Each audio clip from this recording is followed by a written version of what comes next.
cada domingo vamos a entrarle con nuestra charla de hoy. Y saben que nos gusta comenzar con algo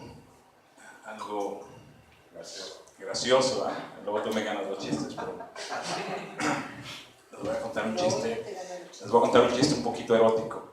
Ahí tienen que estar la pareja, ya se fueron a acostar, está todo oscurito, y entonces están acostados y él pone la mano en la nuca de ella y empieza a bajar su mano por todo el cuello, le da la vuelta al cuello, sigue bajando su mano, se detiene en los senos, mete su mano entre los senos, baja su mano en el vientre y sigue buscando y luego le da la vuelta y su mano se desliza muy suavemente como una serpiente entre los peñascos y luego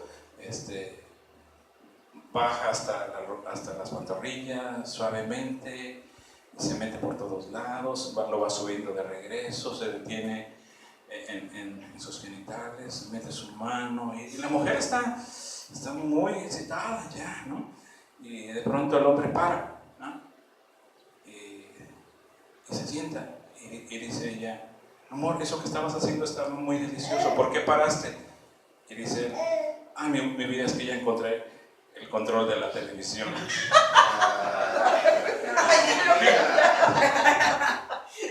La última vez que lo vieron estaba en el hospital.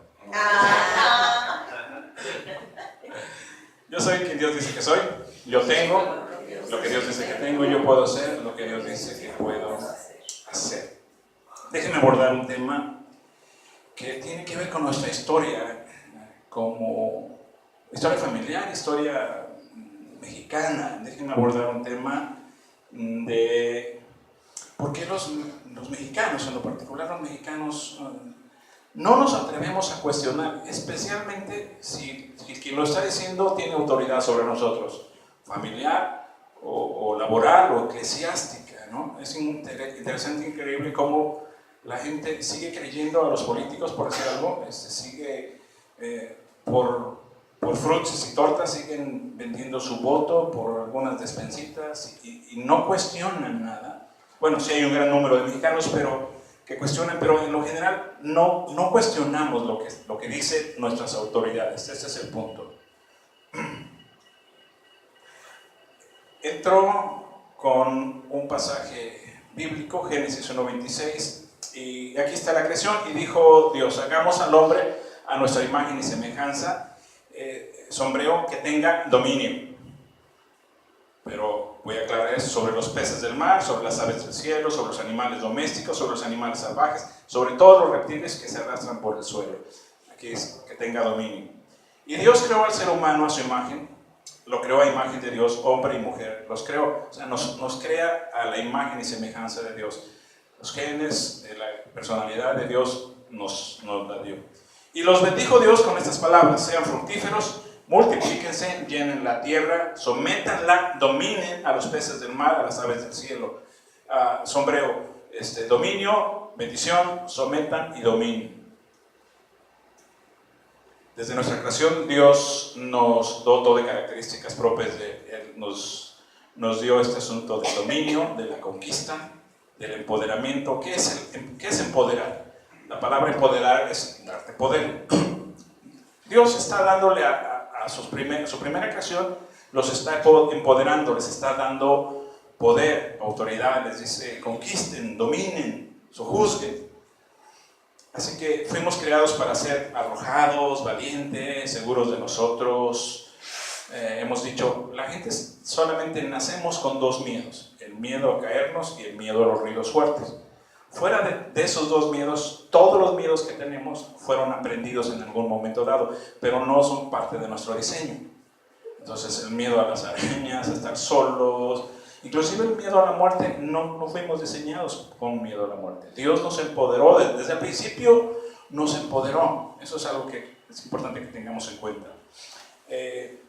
Nos facultó para intentar cosas nuevas sin miedo a equivocarnos. Entonces hay que entender que muchos de los miedos, que si me equivoco y si ya no me hablan, y si me excomulgan, todos esos son miedos que hemos ido aprendiendo conforme hemos ido creciendo y no hemos cuestionado. Someter, dominar, son palabras emitidas por nuestro Creador sobre nosotros. Nos dice, sometan, dominen. Es importante aclarar, primero, que eso es bendición, o sea, Dios nos dota con eso. Esto es un obvio empoderamiento, es como cuando el niño está caminando apenas y está que se voltea a ver a su papá y se quiere subir a la resbaladilla, una escalera, y el papá le dice, bueno, hijo, víntase, yo aquí estoy, ¿no?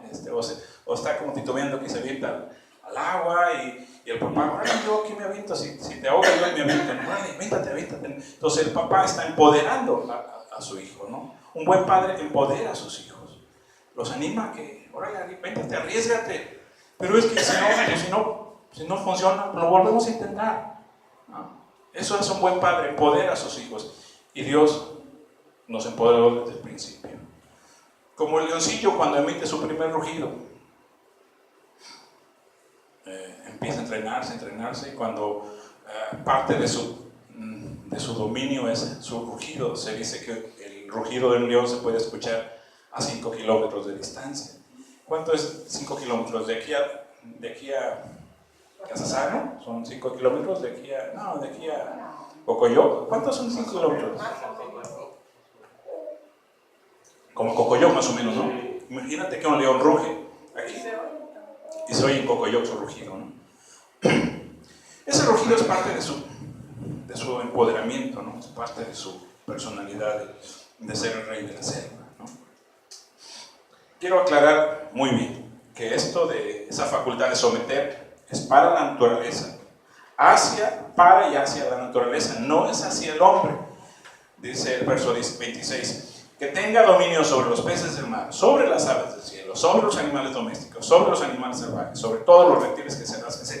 Sobre la naturaleza, Dios nos dio facultad de dominio, de conquista. No dice que dominemos a otras personas, no dice que conquistemos, excepto a la chica amada, ¿no? O la chica, el chico amado, que también es parte de él. Sabemos que ya se descubrió que luego los hombres nos consideramos como gavilanes, pero en realidad somos palomas, ¿no? Conquista, que no se haga así como que la mujercita así como que, yo conquistó. No, la mujer conquistó y nosotros nos convertimos en palomas creyendo ser gavilanes, ya lo dice el profeta José.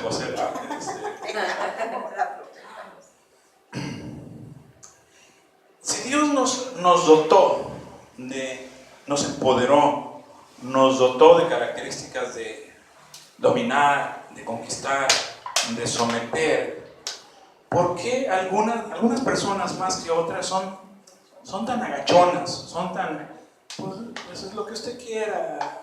No, pues si tú quieres, está bien, vamos a hacerlo. Bueno, no quería, pero pues ya qué, ¿no? ¿Por qué algunas personas más que otras son así? ¿En qué punto de nuestra historia familiar o nuestra historia social perdimos esta dignidad? Vamos a ver 2 puntos de nuestra historia familiar y nuestra historia social, como mexicanos, y como Beto, o como Molina, ¿no? O como Merino, ¿no? Como Hernández, no, como Pinzón, ¿no? O Galicia. ¿En qué momento nuestra autoestima se empezó a ir hasta el suelo? ¿Cuándo perdimos este empoderamiento? Entonces, Dios desde la creación nos empodera para que intentemos todo. Si nos equivocamos, órale, para que nos arriesguemos, para que seamos osados, valientes, lo intentemos, lo hagamos, pues fallamos y lo volvemos a intentar. Dios nos empoderó. ¿Cuándo perdimos eso? ¿Cuándo nos dio miedo a fallar, a fracasar, a que se ríen de nosotros, a perder algo de dinero? ¿Cuándo perdimos eso? Segunda de Timoteo 1:7, sí, se confirma esto, ¿no? Porque Pablo le está diciendo a Timoteo, porque no nos ha dado Dios espíritu de cobardía, sino de poder, de amor y de dominio propio. A ver, aquí Pablo le está diciendo a Timoteo. Timoteo es un hombre un poquito enfermizo, joven todavía, que lo van a poner al frente de una congregación como de 3,000 personas. Hablamos de esto la vez pasada. Pablo le está diciendo, ninguno tenga en poco tu juventud, sea ejemplo de todos los demás creyentes. Aquí en Timoteo es una frase que algunos sacan de contexto, pero es cuando Pablo le dice a Timoteo, toma un poco de vino por causa de tus problemas estomacales, ¿no? No nos tomes agua, toma un poco de vino, ¿no? Y nosotros pechugamos esa palabra y decimos, sí, por eso tomo un poco de vino para mis problemas intestinales, ¿no? Pero Pablo le está diciendo a un joven tímido y un poco enfermizo, dice, Dios no te dio cobardía, sino te dio poder, amor y dominio propio. De nuevo Pablo le está enfatizando a Timoteo, Dios te empoderó desde el inicio. No te tengan un poco los demás viejones porque tú eres joven. Éntrale, aviéntate, hazlo. No nos dio Dios espíritu de cobardía, sino de poder, de amor y de dominio propio. Cada cultura tuvo su momento. Vamos a revisar nuestro momento histórico en México.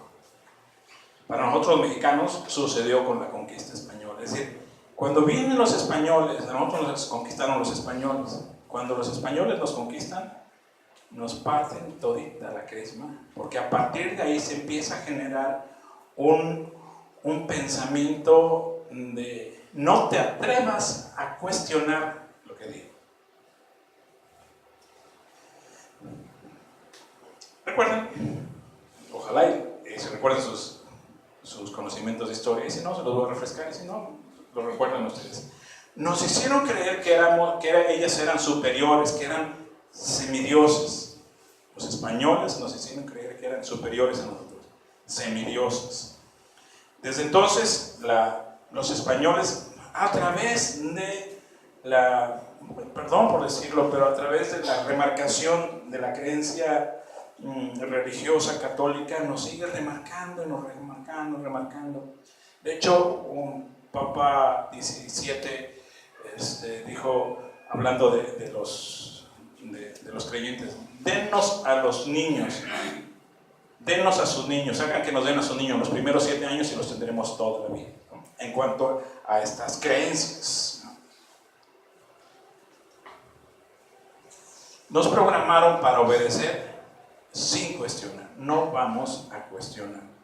Estamos programados para, si se trata de un familiar, de una autoridad, de mi familia, o civil, o religiosa, la tendencia es no cuestionar. Está bien. Educativa también, por supuesto. El maestro, si es el maestro, lo dijo y tiene razón, ¿no? Y puedes, es interesante, ¿verdad?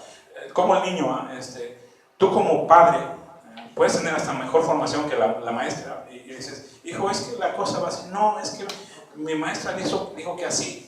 Y tú dices, ¡ay, me purga!, ¿no? Es que mi maestro dice que así. Las dos principales razones de nuestra conquista y subyugación: uno, el caballo. Déjenme meterle un poquito de historia. El caballo, no había caballos aquí en México, ni en los españoles. ¿Se acuerdan de la película de Shrek? Shrek 2. Shrek, cuando ¿cómo se llama? Que le contrata para ir, no, desde la primera película, le contrata para ir a conquistar, para ir a vencer al dragón. Cuando el chaparrito,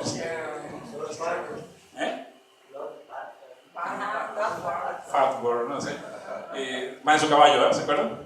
Y ya cuando se baja, o sea, todo su armadura, ¿verdad? Pero cuando se baja es un chaparrito, ¿sí? ¿No? ¿Sí? ¿Se acuerdan? Sí. Pues así era Hernán Cortés. O sea, Hernán Cortés no era el hombrazo así alto, no, Hernán Cortés era un chaparrito, ¿no? Pero en su caballo apenas alcanzaba unos 50 Hernán Cortés. Pero en su caballo, y luego con toda su armadura, era y barbado. Y ahorita vamos a ver las barbas, la importancia de las barbas. Por eso me dejo las barbas.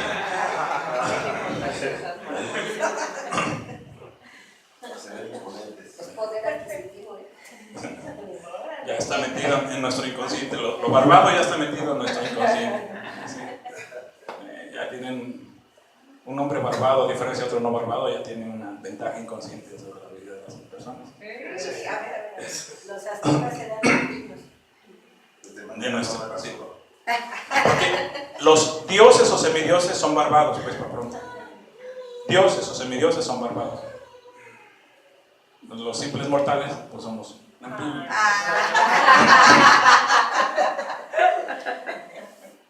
Por eso cuando hay imágenes de Zeus está bárbaro. Sí, los dioses nos van a pintar así barbados, siempre. Es que antes no había rastrillos.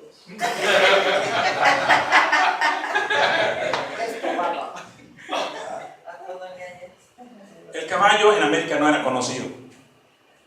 Cuando llegan los españoles traen. Así que imaginen los mexicanos con todas sus culturas, mexicas, otonacas, al ver los españoles y ver la dimensión, el caballo, la dimensión, la altura, las armaduras, eran medio hombre, medio bestia, equivalente nosotros al centauro de la mitología griega. Y los centauros eran de descendencia divina, ¿no? Entonces, imaginen nuestra familia autóctona y viendo semejantes animalones, porque no eran caballitos, no eran caballitos ahí flacuchos, ahí, caballos enormes, ¿no? Las armaduras los impresionaron, eran dioses. Ese temor al desconocido, a lo extraño, le ayudó muchísimo a los españoles a sojuzgar al pueblo azteca. Y luego los cuadros que se daban a pintar y los colocaban en las iglesias. Muchos de estos cuadros en las haciendas y en las iglesias, ahí están. Entonces, ¿qué es este cuadro ahí? Hasta los ángeles están a favor de ellos, ¿no? Además del caballo, los ángeles están ahí. Entonces, esta es una imagen. La tendencia es hacerle ver al mexicano, al indio, estás con enviados del cielo.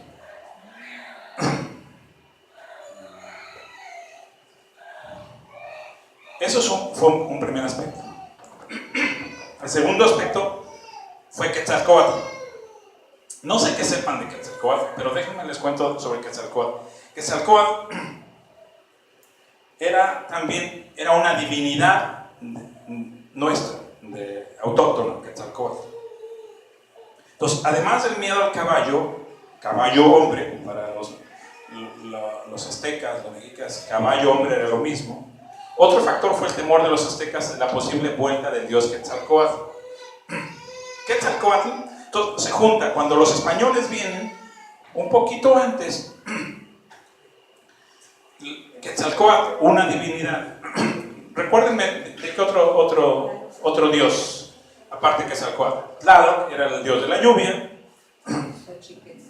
Chiquetzali, había varios dioses o divinidades, ¿no?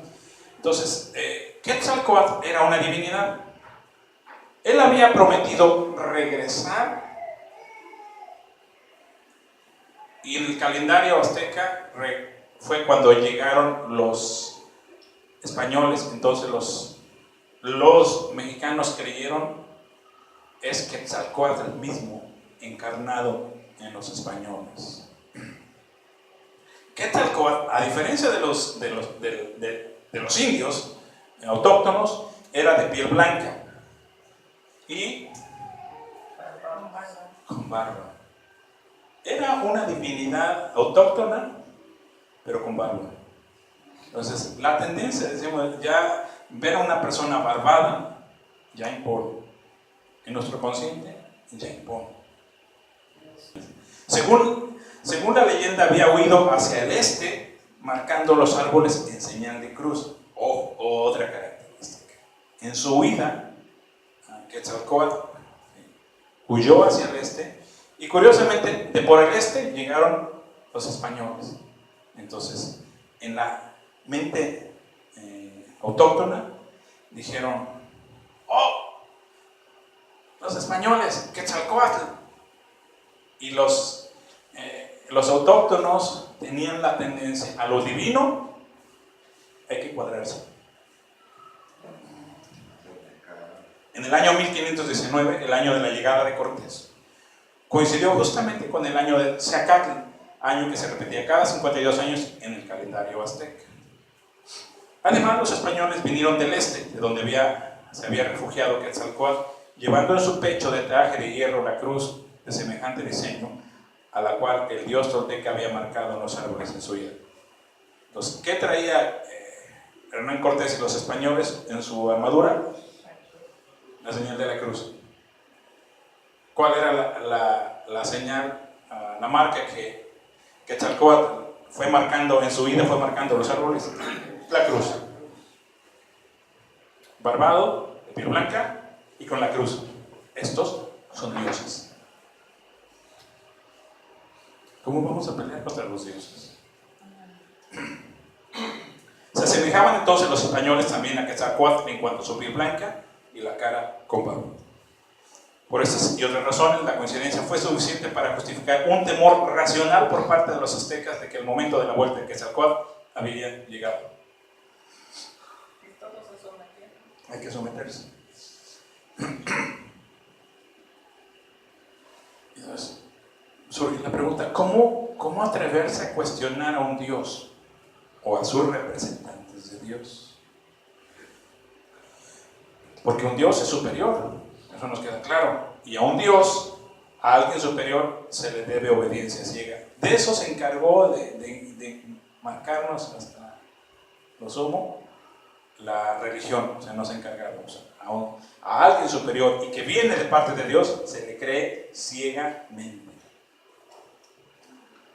Así fuimos entrenados, así actuamos en automático. ¿Sí? Se han encargado de tatuarnos en la mente esta idea, y ese tatuaje ha sido a punta de muertes humillantes y abuso físico, abuso sexual. En la religión católica oficial y en la mayoría de las religiones.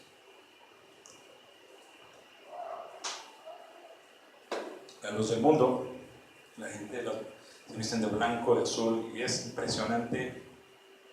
Hay que tocar al enviado de Dios, y lo que diga ciegamente hay que obedecerlo. A los enviados de Dios hay que obedecerles ciegamente. Voy a tomar un párrafo así se llaman, son 2 volúmenes, 1 y 2, Documentos para la Historia de México. El autor es Joaquín García y Casbalceta. Que usted puede ir a la biblioteca y puede checarlo. Si no creen, pueden checar. Capítulo 19, las conquistas y evangelizaciones. Tomo unos párrafos y los comparto para afirmar lo que estoy mencionando. Los conquistadores invasores, amparados en la necesidad de requerimiento, cometían toda serie de atropellamiento. ¿Qué es este requerimiento? Consistía en una especie de rito de intimación a los indios de que reconocieran ahí mismo, en el momento mismo, al Dios verdadero, uno solo de 3 personas, Padre, Hijo y Espíritu Santo, y el Rey de España, su lugarteniente. Es decir, los españoles se topaban a los indios, se agarraban a los indios y fuerzas de los caballos, de las armas, ¿sí?, los sometían y les intimaban en un requerimiento. Es decir, a ver tú, indio para acá, ¿sí?, ¿cómo te llamas? No, me llamo Juan, ¿no? ¿No? ¿Cómo? Juan es nombre ya. Juan es ya español. Me llamo, mi nombre es Xochitl. nombre autóctono, No, pero Pasito. no, yo tengo ¿Cómo es la Huitláhuac? Huitláhuac, ¿no? Cuauhtémoc. Xochitl. Xochipilli. No, sí, Xochitl. Xochitl, sí. Bueno, ven para acá. ¿Qué hacían? La intimación del requerimiento. A ver, ven acá. Ven para acá. En este mismo momento, ahora tienes que aceptar a Dios Padre, a Dios Hijo y reconocer a Dios Espíritu Santo, y reconocer al rey de España como su lugarteniente. Ahora, este concepto de Dios Padre, Dios Hijo y Dios Espíritu Santo para los indígenas, así como, ¿qué es eso? ¿No?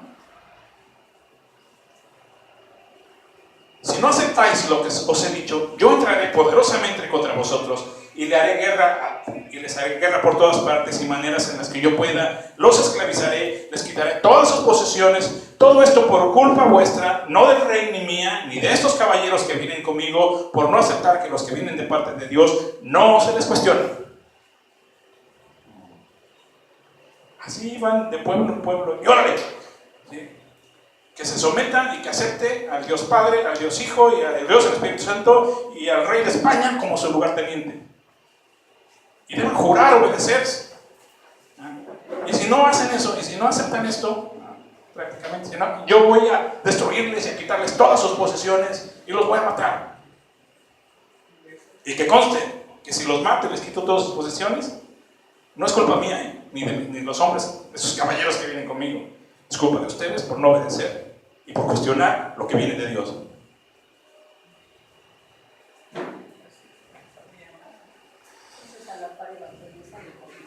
A la par evangelizan y conquistan. Y así nos programaron para no cuestionar lo que viene de Dios y a quien viene de parte de Dios. La no aceptación del estúpido requerimiento, que por supuesto los indios ni siquiera entendían, daba carácter de guerra justa a la invasión y a la matanza que a renglón seguido hacían los cristianos españoles, bendecidos por sus capellanes católicos. Es decir, venían los españoles, pero atrás venían los misioneros, los frailes. Entonces, quiero que imaginen el capitán de cierta compañía, ejército, le está hablando a los de Petelcingo, ¿no? Le está diciendo que reconozcan al verdadero Dios, Padre, Hijo y Espíritu Santo y al Rey de España como su lugarteniente. Y todo lo que ellos dicen deben sujetarse. Eso es. Y los indios, ¿no? Primero no entendían. Segunda, no, pues tenemos a Tlaloc, ¿no? Entonces, ¿qué hacían los españoles? Decían a los indígenas. no, a los jesuitas, a los frailes.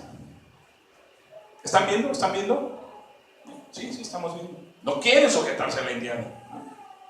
Entonces, ¿qué hacían? Bendíganos, Padre. Y el Padre los bendecía y órale a matar indios y a violar mujeres y a quedarse con todas sus posesiones. Así nos conquistaron. Y esas eran las buenas nuevas que traían los invasores españoles cristianos a los indios mexicanos. Esas eran las buenas nuevas. Recuerden que el Evangelio son buenas noticias. Y esas eran las buenas noticias. Ya llegamos los españoles para traerles un nuevo mundo y un Dios que los ama. Híjole, pues. Bueno, esa fue nuestra historia. En ese momento, los mexicanos aprendimos a no cuestionar a una autoridad religiosa. A una autoridad religiosa no se le cuestiona. Digo, para empezar, la Iglesia Católica, el Papa es infalible, ¿no? El Papa lo que diga tiene toda certeza y toda razón. La Biblia puede ser una cosa, pero si el Papa dijo otra, hay que creerle al Papa. Esa es parte de la infalibilidad. Al representante de Dios no se le cuestiona.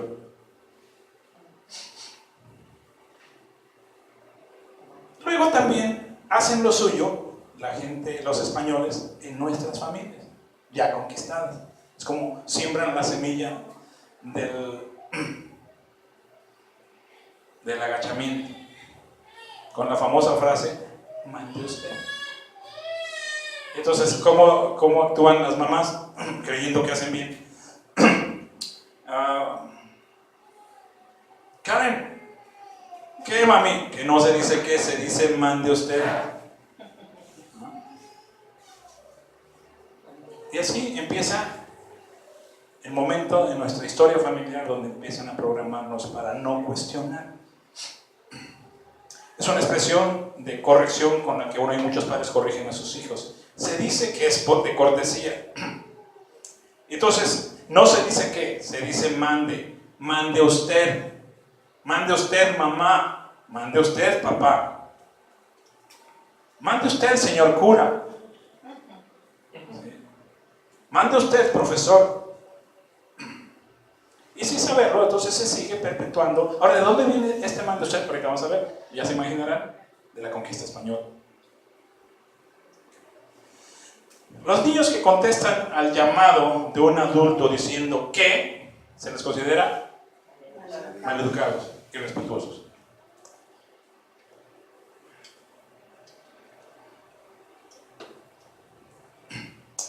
Ahí va el punto.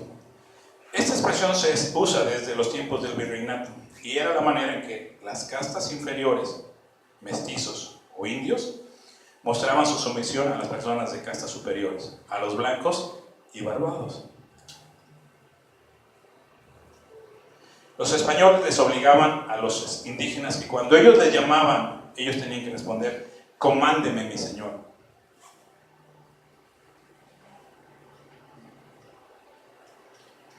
La palabra mande se usaba como una reverencia de sometimiento, como muestra de respeto y disposición a lo que el patrón mande. En sí, mande es una palabra que doblega a la voluntad de quien la dice y lo pone en un panorama de disposición ante lo que el otro mande. Entonces, programamos a nuestros hijos para que quien le diga algo, él tiene que decir: mande usted.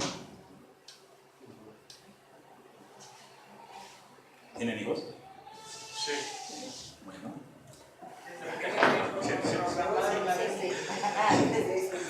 Desde aquel tiempo nos enseñaron a programar, nos programaron a decir mande y mande y mande. Así es. La palabra mande es una condición impuesta en el lenguaje de los mexicanos por los conquistadores de la colonia. ¿Desde dónde viene esto? Por los españoles. ¿Desde cuándo? Desde la colonia. Ojo, el lenguaje determina la forma de pensar de los individuos y los mismos se comportan según cómo hablan. Como piensan es como obedecen. Entonces, matando al lenguaje y condicionando se obtienen resultados. ¿Entienden esto que estoy diciendo? Matando el lenguaje y condicionando se obtienen resultados. ¿Y cuál ha sido el resultado hasta hoy? Que no cuestionamos. Sometimiento. No vamos a cuestionar las autoridades. Si es autoridad familiar, educativa o eclesiástica, no se cuestiona. Se obedece ciegamente.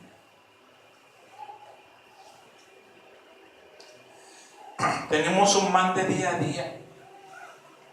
En la cotidianidad no protestamos, casi todo lo aceptamos. Más tratándose si un religioso lo dice. Entonces, las secuelas de la conquista la vamos arrastrando. De verdad, especialmente lo que tiene que ver con la deidad. O sea, si lo familiar pesa, la deidad pesa más. Entonces, en un contexto religioso, lo que diga el que está al frente, sea el sacerdote, sea el pastor, no se cuestiona. Se obedece. La razón por la cual miles de creyentes en la mayoría de las congregaciones, ¿sí?, no cuestionan. Lo que les digan, hay que obedecerlo. Cuestionar lo que dice el hombre de Dios es arriesgarme a que la ira de Dios se me venga encima, porque Él la lleva bajita con Dios. En el momento que Él quiera, me excomulga, me manda toda serie de maldiciones. Si por alguna razón llega a suceder de que me inconformé con lo que dijo el hombre de Dios o la mujer de Dios que está al frente, hombre de Dios, mujeres casi no, y eso tiene que ver con también parte de lo que el hombre ya dijo que no. Si sucede que se inconformó y 2 o 3 días después le roban el coche o pierde el trabajo, los demás se van a encargar de decirle: ya ves, por cuestionar lo que dijo el hombre de Dios. Ya ves, por esto, por lo otro, ¿verdad? El mande ha trascendido y seguido vigente para que los patrones, gobernantes, jefes, sacerdotes, pastores, gurús y cuantos puedan, nos sigan mandando.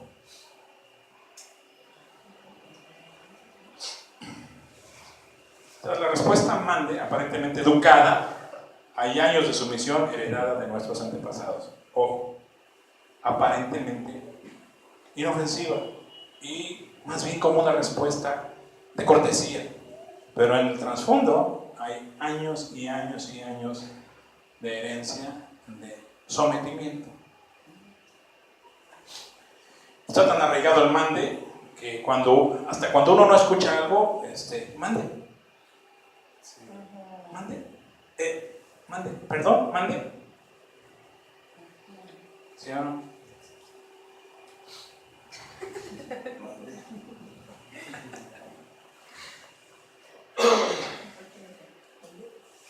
Como el esclavo educaba a su hijo, porque si no lo educaba y el patrón español le decía, chamaco, venga acá, ¿no? ¿Qué? Y pues le daba, entonces, no le contestes así al patrón.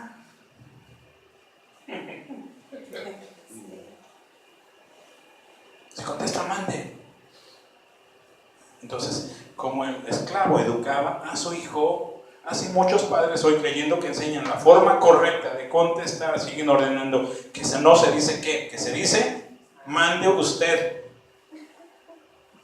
¿Cómo se dice a tu abuelito? Mande usted, abuelito. ¿Cómo se dice al profesor? Mande usted, profesor. ¿Cómo se le dice a Avelina, Ángel? Mande usted mi vida. Usted mande. Mande usted mi vida, ¿no? Pero es que en realidad es muy triste ver cómo está tan marcado que si no lo hacemos nos vemos mal educados. Exactamente, yo lo que iba a decir es que es como educación, decir Ajá. mande. Pero realmente sí, ahorita... Buena educación se supone, Pero como dices, el lenguaje nos mata, Y nos condiciona. levanta, nos condiciona. Si dices mande usted, desde el inicio estás poniendo a la persona por encima de ti. Por cierto. Porque es usted. Sí. O sea, no es tan a la... Cuando yo digo mande, te coloco a ti en estado superior. pero ¿cómo cortas con eso toda la vida haciendo eso? Si contestas que No, no, no. golpeado. Yo creo que estamos ante todo, puedes- vivimos en una sociedad, ¿no? Con normas y bueno, ya, el salir ahorita y contestar qué, porque pues, ay, no soy tu criado, pues, no, tampoco, ¿no? Una cosa es educación y otra cosa que a lo que te pidan, pues ya tú digas, sí, claro que sí, claro, enseguida, ¿no? O sea, pues tener el derecho de decir, no me parece, o yo no estoy de acuerdo, o porque tiene que ser así, ¿no? Pero pues bueno, nos vamos a Estados Unidos y contestamos, what? No está nada mal visto. Pero aquí en México, ¿qué? Pues no, sí. Sí, te voy a dar una ¿Qué? Ay, Le preguntaba a una empresaria de Corea del Sur a un publicista mexicano, oye, ¿por qué en México muchos te piden que los mandes? ¿No? Y al principio, dice el publicista mexicano, no, yo no entendía la pregunta hasta que ella me explicó que la noche anterior había ido a un restaurante de comida mexicana y en el lugar más de 3 veces distintas personas le habían contestado con un mande. Entonces ella le preguntó, oye, ¿por qué los mexicanos te dicen que los mandes? Entonces la confusión venía de que ella pedía algo y ellos le decían mande y ella no sabía a qué mandarlos. Sí, porque el mande viene de la palabra mandamiento, ¿no? Mandar. Ordenamiento. El publicista trató de explicarle que es una palabra de cortesía, pero conforme lo iba explicando, ella le iba cuestionando sobre la percepción de la palabra con los extranjeros y enfatizaba, ¿cómo no dominar y conquistar a un país que está subleblado en su lenguaje? Toin.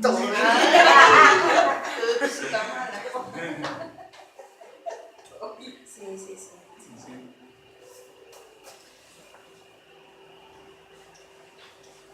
Sustituir un mande con un dime o dígame impide que el niño quede a disposición de lo que demande otra persona. Entonces, ¿qué hacer?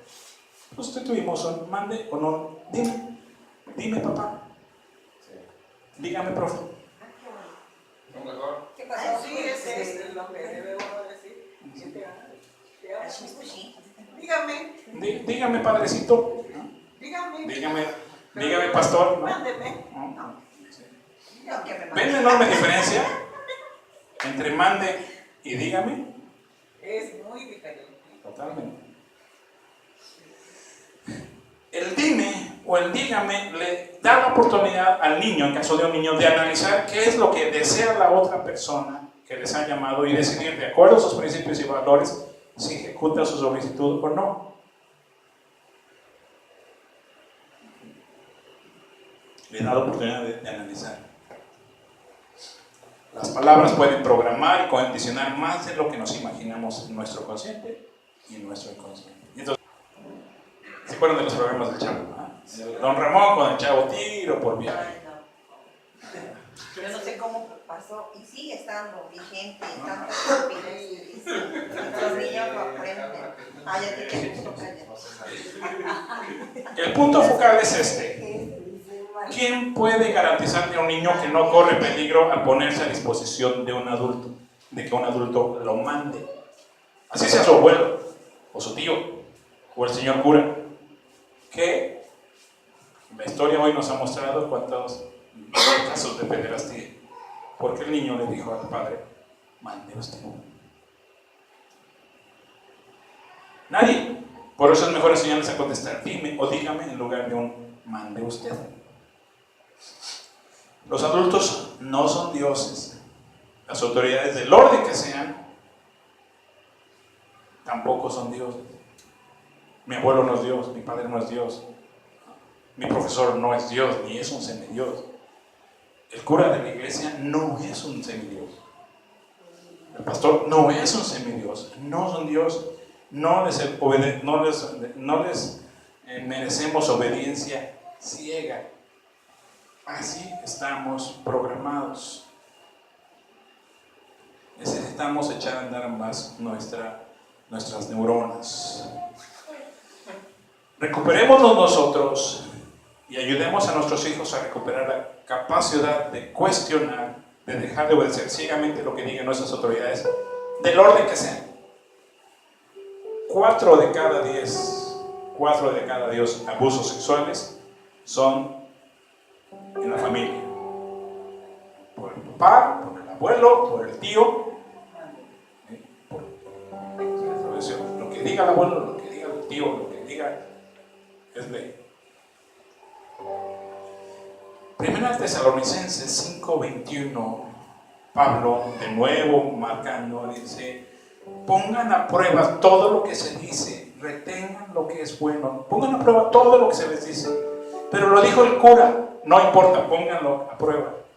¿Recuerdan cuando hablamos de los de Berea? Decíamos, los de Berea eran más nobles y de más pensamiento que los de Tesalónica. Cuando Pablo estaba compartiendo acerca del Evangelio con los de Berea, así como ella, anotaban y luego iban a su casa y revisaban lo que dijo Pablo. ¿Está ahí en Isaías? ¿O está en el libro de Reyes? ¿O está ahí? Sí. No creían ciegamente. Un gran problema de miles de gentes creyentes en las congregaciones, en las iglesias, es que creen ciegamente todo lo que se dice desde un púlpito. Más que lo crean, es que no lo cuestionan. No lo cuestionan. Puede estar inconforme, pero... Celebro lo que me corregiste. No se cuestiona. Se da por hecho. Y entonces se dio por hecho, históricamente, que las mujeres se callen en la congregación con un texto fuera de contexto. Se dio por hecho, y ahí se fundó la iglesia mormona, que nos toca de 7 mujeres. Porque lo dijo una autoridad eclesiástica apoyada en un pasaje bíblico. Cuando Pablo dice, y las mujeres callen en la congregación, en las congregaciones, eran tiempos, ya lo hemos hablado, eran tiempos donde la mujer no tenía acceso al estudio, solamente el hombre. La mujer ni siquiera sabía leer. Entonces, así como están ustedes, que les decía, Pablo decía algo, que vosotros sois, entonces ella preguntaba, amor, ¿qué quiere decir eso de vosotros sois? Y entonces cuchicheaban y Pablo dice, mujeres, lo que no entiendan, cállense, lo que no entiendan se lo preguntan a su marido en la casa, para que no me estén interrumpiendo. A partir de eso, se establece que las mujeres en las congregaciones se callen. Y se establece un pensamiento religioso machista, que impera todavía en muchas congregaciones. ¿Por qué? Porque lo dijo el santo hombre de Dios en el púlpito. Y yo no lo cuestiono.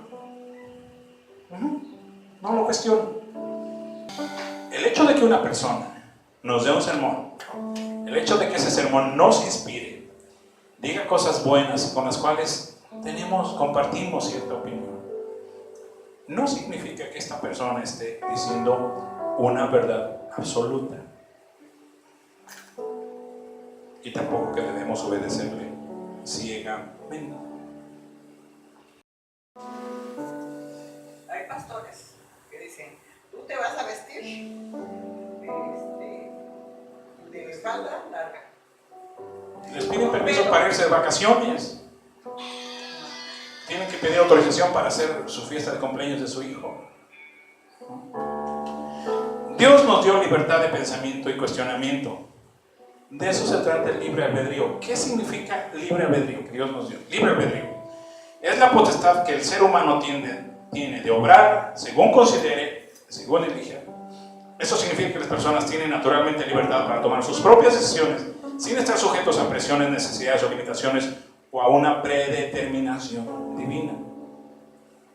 Por eso se dice, por eso Dios hizo al ser humano. Si quisiera ángeles que lo obedecieran todo el tiempo, sí Señor, y Señor, pues bueno, lo haría. Pero hizo al hombre y le dio libre albedrío. El hombre tiene la capacidad de decir, no quiero, sí quiero.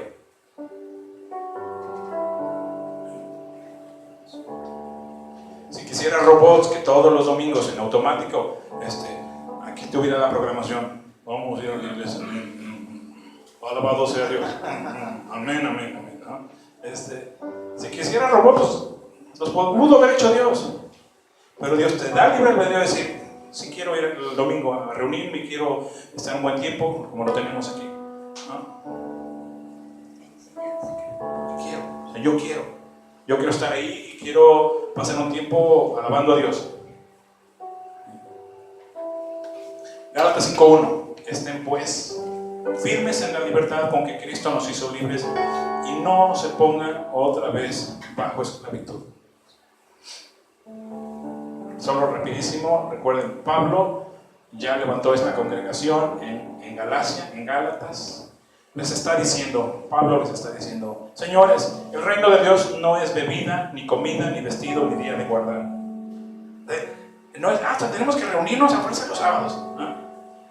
No, ya no podemos comer esto, ni podemos comer el otro, y tienen que vestirse los hombres así, y las mujeres así, y las mujeres de un lado, y los hombres de otro lado, y ponerse velo. Pablo dice, el reino de Dios no es vestido, no es comida, no es bebida, no es día de guardar.